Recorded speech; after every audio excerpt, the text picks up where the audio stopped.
जिसका नाम है प्रज्ञान। ये संकल्प आपको आपकी 2 स्टार वर्दी के लिए है और यहाँ पर हम सभी गुरुजनों के द्वारा जो भी बेस्ट दिया जा सकता है, अपनी पूर्ण योग्यता क्षमता के आधार पर हम जो भी आपके लिए कर सकते हैं, इस प्रज्ञान बैच के माध्यम से हम आपके लिए करने की पूरी कोशिश करेंगे। हालांकि आरडब्ल्यू आप सभी को पता है कि जाना जाता रहा है अपनी गुणवत्ता के लिए, शिक्षकों के द्वारा आपके लिए किए गए प्रयासों के लिए और श्री अंकित भाटी सर के एक कुशल मार्गदर्शन और नेतृत्व के लिए। तो बस हम उन्हीं की परंपरा को आगे बढ़ा रहे हैं और इसी परंपरा में हम एक नए संकल्प के साथ आपसे जुड़े हैं जिसका नाम है प्रज्ञान। आप सभी का बहुत बहुत स्वागत है। ठीक है, बहुत बहुत स्वागत है आप सभी का। नमस्ते जी और शुभ प्रभात आप सभी को। हमारे साथ जो साथी जुड़ चुके हैं, एक बार मैं उनके नाम ले लेता हूं जो भी हमारे साथ हैं। पीहू हैं और सॉन्ग करके हैं एक, चलिए मैं फिलहाल उन्हीं के नाम लूंगा जिनका नाम है यहाँ पर। कई लोगों ने तो अजीबो गरीब अपनी आईडी बना रखी है विभिन्न विभिन्न नामों से। तो यहाँ पर हमारे साथ किशन जी हैं, सुमित हैं, खुशी हैं, रॉबिन हैं, हिंदी टीचर, और मनीष जी हैं, हेरिटेज, मुकेश, शादाब, सचिन जी हैं, संदीप जी हैं, सोनू हैं, नितेश हैं, आकांक्षा, शिवानी। बहुत तेजी के साथ आपके कमेंट चल रहे हैं। फिलहाल देखिए, आज का जो हमारा टॉपिक रहेगा वो संविधान सभा रहेगा। ठीक है, आपने संविधान सभा को पहले कई बार पढ़ा होगा। ठीक है, बहुत सारे फैक्ट होते हैं, कुछ कॉन्सेप्ट होता है। ठीक है, मैंने जैसे कि आपसे प्रॉमिस किया था, जब हमारा प्रज्ञान बैच में टीचर इंट्रोडक्शन था तो वहां पर देखिए सर ने बताया था कि पॉलिटी में आप इस बार क्या सब नया करने वाले हैं। तो मैंने बोला था कि इस प्रज्ञान बैच में एक चीज मैं बिल्कुल शुरुआत से इंश्योर करके चलूंगा और वो ये होगा कि कॉन्सेप्ट और फैक्ट हम दोनों पर साथ साथ बातें करेंगे। ठीक है, दोनों पर हमारी चर्चाएं एक साथ होंगी। इसलिए शुरुआत में वही टॉपिक मैं उठाऊंगा। हालांकि चलेंगे हम बिल्कुल क्रम से, लेकिन उन टॉपिक को जहां पर हम बिल्कुल शुरुआत से चलेंगे, बिल्कुल क्रम से चलेंगे, वहां पर हम कॉन्सेप्ट और फैक्ट दोनों को साथ साथ लेकर चलेंगे। और जो भी विनायक 2.0 बैच वाले बच्चे हैं, विनायक 1.0 वाले बच्चे हैं, ठीक है, वो इसको बहुत अच्छे से देख पाएंगे कि इस बार स्ट्रेटजी में वास्तव में परिवर्तन हुआ है। आप जितनी भी बार कोई भी विषय मुझसे पढ़ेंगे, मैं आपसे बोल सकता हूं कि हर बार आपको कुछ नया सीखने को मिलेगा। इसका रीजन क्या है? इसका कारण है कि मैं भी जब किसी भी विषय को पढ़ाने के लिए पढ़ता हूं तो मैं भी कुछ ना कुछ नया सीखता हूं और जो मैं नया सीखता हूं वो मैं आपको डिलीवर करता हूं। ठीक है जी, तो आज हमारी शुरुआत संविधान सभा से होगी। फिलहाल मैं बता दे रहा हूं, ये प्रज्ञान बैच है बच्चों। ठीक है, और वैसे तो ये 999 का है। सबसे बड़ी बात ये है कि हमारा जब सबसे पहला बैच आया था, ठीक है, वह भी 999 का था और स्टिल आज तक, ठीक है ना, ये बैच आपका 999 का ही है। लेकिन फिलहाल अगर आप यूपीएसआई 20 कूपन कोड, ठीक है, लगाते हैं तो यूपीएसआई 20 कूपन कोड लगाने के बाद आपका ये जो बैच है ये आपको मिल जाएगा 799 रुपए का। ठीक है, तो कुल मिलाकर अगर आप देखें तो 200 रुपए कम हो रहे हैं। तो भाई बहुत बड़ी बात होती है 200 रुपए कम होना भी। 20% ऑफ है अगर आप ये कोड लगा रहे हैं। रजिस्ट्रेशन आपके 1 सितंबर से ही स्टार्ट हो गए हैं और क्लास जो आपकी स्टार्ट हो रही है वो आज से, मतलब आज 8 सितंबर से आपकी क्लासेस स्टार्ट हो रहे हैं। ठीक है, आप देखो इन बाबू को देख रहे होंगे, ठीक है, 2 स्टार लगे हुए हैं, इधर उत्तर प्रदेश पुलिस लिखा हुआ है। ठीक है, आप अपने आप को इनमें देखिए। ये बस कुछ ही दिनों की बात है, किसी दिन मैं भी यहाँ पर हूँगा। और आप विश्वास मानना, मैं आपसे, ठीक है, एक बात कहकर जा रहा हूं और जिस दिन आप इसे पूरा कर लेंगे आपको मेरी ये बात जरूर याद आएगी कि ये जो आप शख्स देख रहे हैं ना, जिस दिन आप इनकी जगह होंगे और आप जिस दिन इनकी जगह होंगे और इस वर्दी को पहनकर आप अपने मम्मी के, अपने पापा के सामने खड़े होंगे, आप उनके जब पास जाएंगे, जब आप उनसे मिलेंगे, तो वो आपकी जिंदगी के सबसे बेहतरीन पलों में से एक होगा। विश्वास मानिए इस बात को। ठीक, नहीं तो एक पूरी जी जान लगा दो अपना और इस वर्दी को पहन के दिखा दो और वो क्षण आप बहुत अच्छे से महसूस करेंगे। और वो अनुभव एक मुझे प्लीज शेयर करना आप सब लोग। आपको याद रहेगा कि एक बार बोला था हमारे एक टीचर ने, जो हमें पॉलिटी पढ़ाता था, टीचर्स लाइव क्लासेस हैं, डाउट ग्रुप है, क्लास नोट्स पीडीएफ है, मॉक टेस्ट है, ठीक है, सारे टीचर एक्सपीरियंस्ड हैं और विनायक बैच जो है इसमें वो आपको फ्री मिल रहा है। ठीक है, क्लासेस का जो कार्यक्रम है, क्लासेस का कार्यक्रम कुछ इस तरह से, क्लास रीजनिंग से स्टार्ट की गई है सुबह 9 बजे से। देखिए, ये जो क्लासेस का शेड्यूल होता है इस तरह से डिजाइन किया जाता है डब्ल्यू के द्वारा कि टीचर को सुविधा हो जाए एक बार को, लेकिन स्टूडेंट को किसी भी प्रकार की कोई भी असुविधा ना हो। ठीक है, तो 9 बजे इसमें रीजनिंग है और फिर उसके बाद पॉलिटी है। पॉलिटी पहले कंप्लीट चलेगी, 16 नंबर की पॉलिटी है, मतलब 16 क्वेश्चंस की पॉलिटी है। तो पॉलिटी आपकी कंप्लीट चलेगी, कंटिन्यूसली चलेगी। जब पॉलिटी खत्म हो जाएगी तो आपका इकोनॉमिक्स चला दिया जाएगा। इकोनॉमिक्स वो 1-2 सवाल आते हैं, ठीक है, लेकिन साइंस को, जैसे कि सर ने बोला था कि साइंस को हम यूपीजीके के साथ, पहले यूपीजीके के बाद फिर आपकी साइंस चलेगी। तो हिंदी 11 बजे से है। अब यहाँ पर आप देखें 3 क्लासेस लगातार है, रीजनिंग, पॉलिटी और आपकी हिंदी। और फिर उसके बाद चौथी क्लास यहाँ पर आपको लगातार मिलेगी और वो है मैथ्स राहुल सर की, ठीक है ना। तो यहाँ पर ये 4 क्लासेस आपकी लगातार हैं। फिर इसके बाद फिर आपको गैप दिया जाएगा, ठीक है, मतलब 3 घंटे का आपको गैप मिलेगा। 3 घंटे का ये जो गैप होगा, इसमें आप कोशिश करना कि आपने जो भी क्लासेस पढ़ी आप इनका क्विक रिवीजन कर सके, क्लियर है। और उसके बाद फिर आपको मूल विधि है, फिर आपको history, geography, static GK. Static GK में जो नवीन सर है वो बिल्कुल लास्ट में आएंगे, ठीक है, एग्जाम से पहले, ठीक है। शुरुआत में हिस्ट्री से क्लासेस स्टार्ट होगी, हिस्ट्री के कंप्लीट हो जाने के बाद फिर ज्योग्राफी संदीप सर कराएंगे, है ना। और ये यूपी के मैंने आपको ये बताई दिया। कुल मिलाकर हम संविधान सभा की शुरुआत करेंगे और बहुत सारा एक्साइटमेंट होगा आपको। लेकिन जब हम किसी भी नए विषय की शुरुआत करते हैं तो वहां पर हमें ये जानना होता है उस विषय के बारे में कि भाई हम कौन कौन से टॉपिक को कंप्लीट करने वाले हैं, हमारा सिलेबस क्या है। क्योंकि हमारी जो सबसे पहली, ठीक है, प्रॉमिस होती है, जो हमारी सबसे पहली आवश्यकता होती है जब हम किसी भी विषय को कंप्लीट करते हैं, वो होता है उसका सिलेबस, ठीक है। वो सिलेबस होता है कि हम, ठीक है, सिलेबस अच्छे से कर लें, सिलेबस हमारा पूरा अच्छे से कंप्लीट हो जाए, और ना केवल बल्कि हमें सिलेबस इसका याद भी हो, ये ध्यान रखना आप, ठीक है। तो यहाँ पर हम शुरुआत करेंगे भारत के संवैधानिक विकास से, ठीक है, ये ध्यान रखना। मतलब इसकी शुरुआत संवैधानिक विकास से की गई है, लेकिन मैं संवैधानिक विकास में क्योंकि जो शुरुआत करूंगा वो 1935 के भारत शासन अधिनियम से करूंगा। 1935 का भारत शासन अधिनियम डायरेक्टली आपके संविधान सभा से मिलता है। संविधान सभा की जो नींव है वो 1935 के भारत शासन अधिनियम में ही रखी गई थी, अगर हम बात करें। देखिए 1935 के भारत शासन अधिनियम से पहले जितने भी संवैधानिक विकास के लिए आपके एक्ट हैं, वो सारे के सारे एक्ट मैं आपको बाद में कराऊंगा, क्योंकि शुरुआत में आप में से बहुत सारे स्टूडेंट्स को प्रॉब्लम हो जाएगी, स्पेशली वो जो यूपीपी से शिफ्ट हुए हैं दरोगा की तरफ, जो एसएससी जीडी से शिफ्ट हुए हैं दरोगा की तरफ। क्योंकि ये टॉपिक ऐसे हैं कि जब आपकी समझ विकसित हो जाएगी तब आप इसको करें, तब आपको बहुत आनंद आएगा। जब आप मुझे समझ जाएंगे, मेरी पढ़ाने की पद्धति को आप समझ जाएंगे, तब आपको बहुत मजा आएगा। और दूसरी बात, जो पहले से मुझसे पढ़े हैं वो समझ गए होंगे, क्योंकि उनको पता है कि उन्होंने मेरे साथ देखिए 100 क्लासेस ली हैं, तो उनको मेरे पढ़ाने का पैटर्न पता चल चुका है कि भाई ये आदमी कैसा पढ़ाता है। लेकिन जो बिल्कुल नए हैं और स्पेशली जो अभी शिफ्ट हुए हैं, ठीक है, वनडे में स्पेशली एसएससी जीडी यूपीपी और ऐसे एग्जाम से, तो उन्हें थोड़ा सा इंतजार करना होगा 5 से 6 क्लासेस का। 5 से 6 क्लासेस के बाद उन्हें पता चलेगा कि अच्छा, ठीक है, ये है पूरी कहानी। विश्वास मानिए, जो मुझसे पढ़ चुके हैं वो कमेंट बॉक्स में एक बार इस वीडियो की समाप्ति के बाद बता देना कि ऐसा ही होता है कि नहीं। देखिए जो मुझसे पढ़े हैं ना, उनने भी यही कहा था कि यार, ठीक है ना, पता नहीं देखिए क्या हो रहा है, मेरे समझ में ही नहीं आ रहा, ठीक है। लेकिन फिर बाद में वही लोग बोलने लगे, अरे सर, ठीक है, मुझे नहीं पता था, मुझे माफ कर दो, ठीक है, मैं जानता ही नहीं था, ठीक है। तो ये होता है जब जब हम विषय को बिल्कुल फंडामेंटल तरीके से लेकर चलते हैं, जब हम बिल्कुल उसको शुरुआत से लेकर चलते हैं, तो आमतौर पर ऐसा अक्सर होता है, ठीक है जी।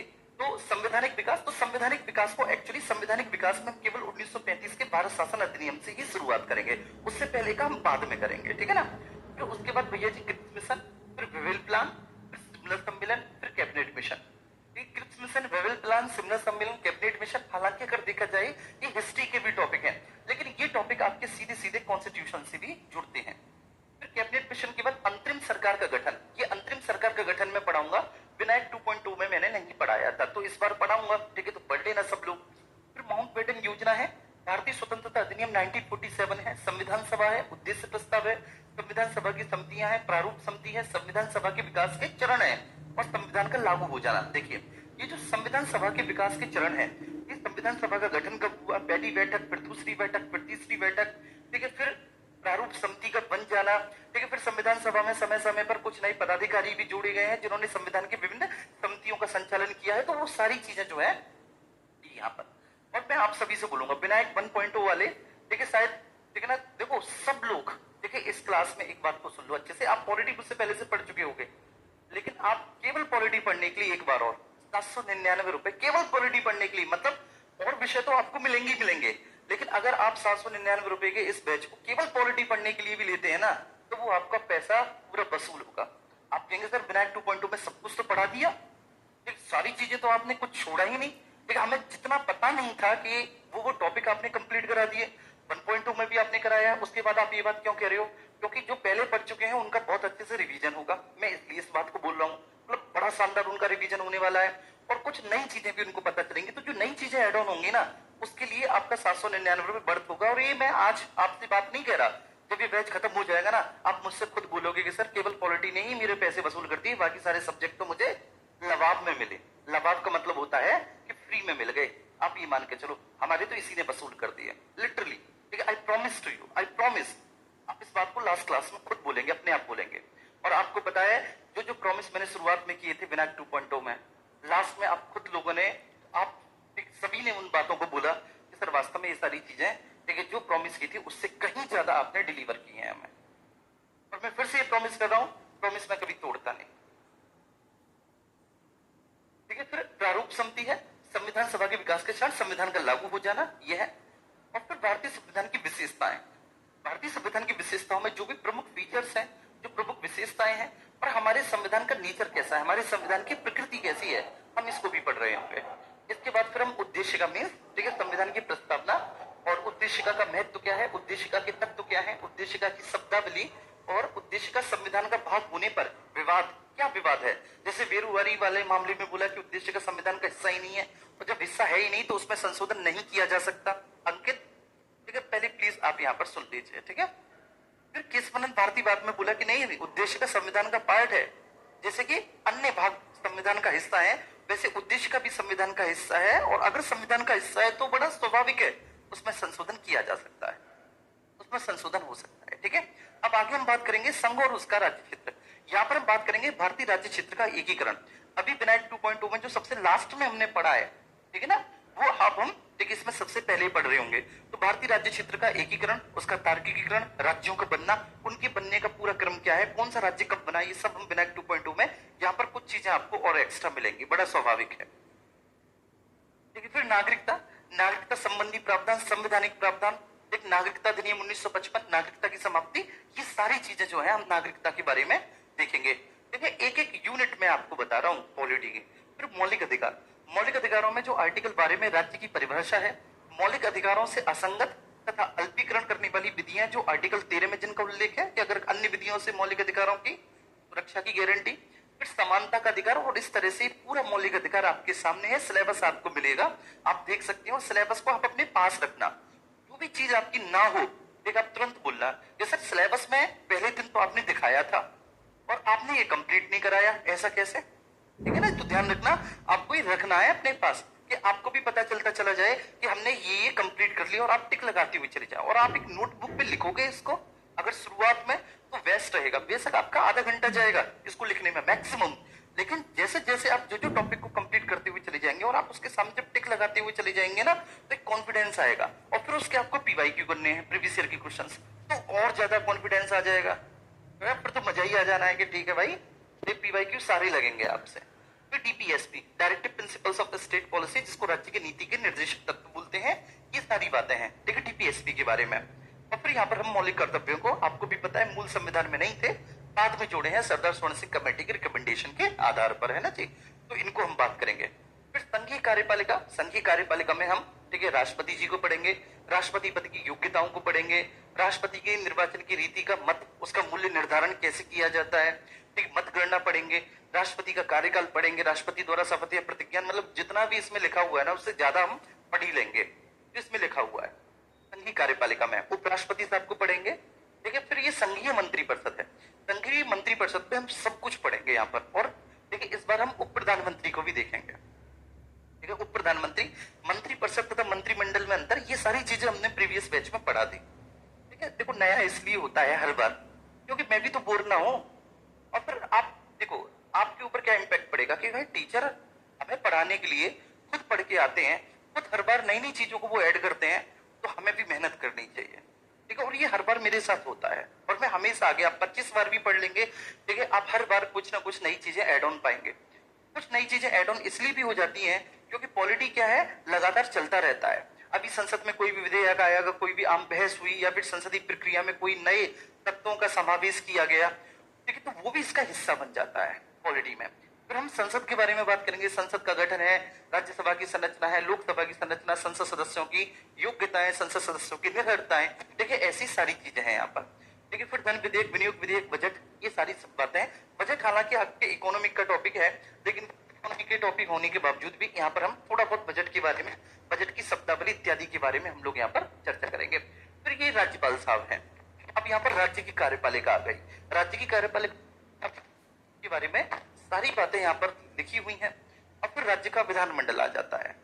राज्य के विधानमंडल में राज्य मंत्रिपरिषद, सामूहिक उत्तरदायित्व मुख्यमंत्री, मुख्यमंत्री की कार्य एवं शक्तियां, राज्य का महाधिवक्ता, विधान परिषद, विधानसभा, विधानसभा की क्या क्या शक्तियां हैं, केंद्र शासित प्रदेश। देखिए ये हमने विनायक 2.2 में भी पढ़ा है। मतलब अगर आप शासन प्रणाली के बारे में बात करें तो शासन प्रणाली में आपको विनायक 2.0 से देखिए परिवर्तन दिखेगा प्रज्ञान बैच में, हकीकत बात है, लेकिन वो माइनर डिफरेंसेस होगा, क्योंकि आपको भी पता है कि विनायक 2.0 में मोर देन इनफ, मतलब टीसीएस वगैरह जैसा सिलेबस होता है ठीक वैसा ही उसी के इक्विवेलेंट आपको पढ़ाया है। फिर हम स्थानीय स्वशासन के बारे में बात करेंगे। जब स्थानीय स्वशासन के बारे में बात करते हैं तो पंचायती राज से संबंधित समितियां, पंचायती राज, इन सभी चीजों को हम लोग देखेंगे।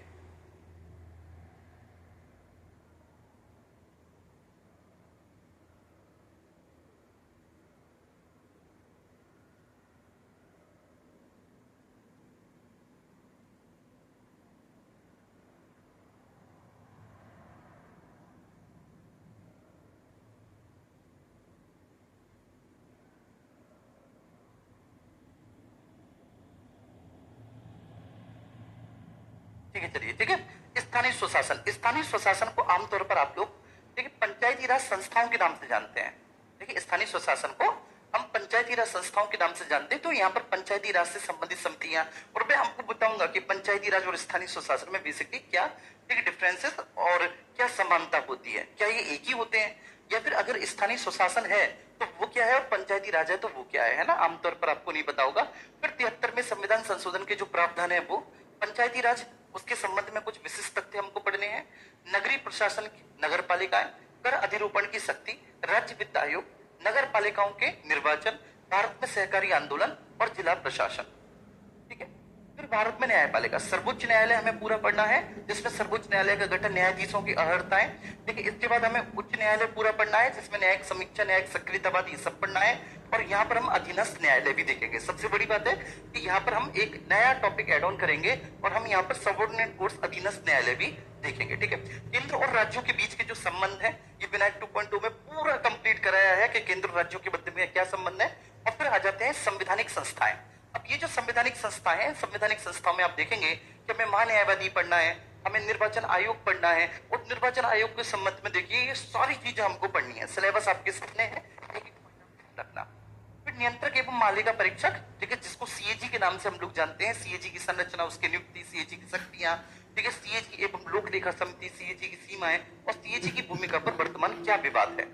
संघ लोक सेवा आयोग हमको पूरा पढ़ना है, राज्य लोक सेवा आयोग पढ़ना है, प्लस एक और कॉन्सेप्ट होता है जिसका नाम होता है संयुक्त लोक सेवा आयोग। तो मैं संयुक्त लोक सेवा आयोग भी हमें यहाँ पर पढ़ना होगा। फिर वित्त आयोग है, राष्ट्रीय अनुसूचित जाति आयोग है, ये ध्यान रखना, राष्ट्रीय अनुसूचित जनजाति आयोग है, ये हमको पढ़ना है। अन्य महत्वपूर्ण निकाय, अब अन्य महत्वपूर्ण निकायों में आप देखेंगे कि राष्ट्रीय अल्पसंख्यक आयोग, आयोग की संरचना, अब ये संवैधानिक निकाय है क्योंकि संविधान में बाकायदा इनका जिक्र किया हुआ है। इसके अलावा जो भी गैर संवैधानिक निकाय होंगे, जैसे ये राष्ट्रीय मानव अधिकार आयोग, संविधान में कहीं पर भी जिक्र नहीं किया गया, तो ये गैर संवैधानिक निकाय है, ये गैर संवैधानिक आयोग है। राष्ट्रीय महिला आयोग, ठीक है, प्लस पिछड़ा वर्ग आयोग, अब ये तो संवैधानिक निकाय है, पिछड़ा वर्ग आयोग है ना। फिर कुछ राष्ट्रीय जांच एजेंसियां, राष्ट्रीय जांच एजेंसियों में लोकपाल और लोकायुक्त, यहाँ से कई सारे प्रश्न पूछे गए हैं प्रीवियस ईयर में, यहाँ से प्रश्न पूछे जाने की परंपरा बनी रही है।